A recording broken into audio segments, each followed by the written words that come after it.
సినిమాని ఇంత ఖర్చు పెట్టి తీయమని ప్రజలు ఏమన్నా అడిగారండి? మిమ్మల్ని 100 కోట్లు 1000 కోట్లు ఖర్చు పెట్టి తీయమని ప్రజలు డిమాండ్ చేశారండి? ఏది తీయమని అడగరు అసలు. మీరు తీశారు, తీసిన తర్వాత ప్రభుత్వాలు మేము ఖర్చు పెట్టి తీసాం కాబట్టి సినిమాకి 3000 రూపాయలు టికెట్ అని చెప్పి అడుగుతుందండి. ప్రభుత్వాలు ఇవ్వడం నాన్ సెన్స్ కదా.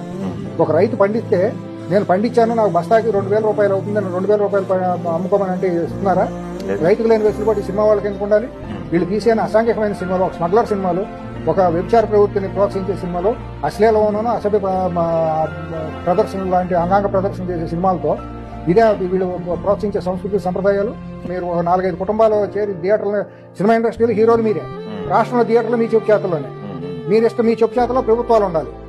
ప్రభుత్వాలు చెప్పినట్టు మీరు ఆదేశించినట్టు ప్రభుత్వాలు రేట్లు పెంచుకుంటాయి. అక్కడ మొదటి వారం రోజులు మిమ్మల్ని ఎవరైతే దేవుళ్ళలాగా ఆరాధిస్తారో అమాయక పిచ్చి జనాలు ఉంటారు కదా ఫ్యాన్స్, వాళ్ళు దోసేసుకుంటాం జలగల్లాగా పట్టుకుని పిడి చేసి. వాళ్ళకి ఎక్కడి నుంచి కష్టపడితే కదా వాళ్ళకి వస్తున్న డబ్బు. చాలా మంది చూడాలని ఉంది, మీ అభిమానులుగా సినిమాలుగా చాలా మంది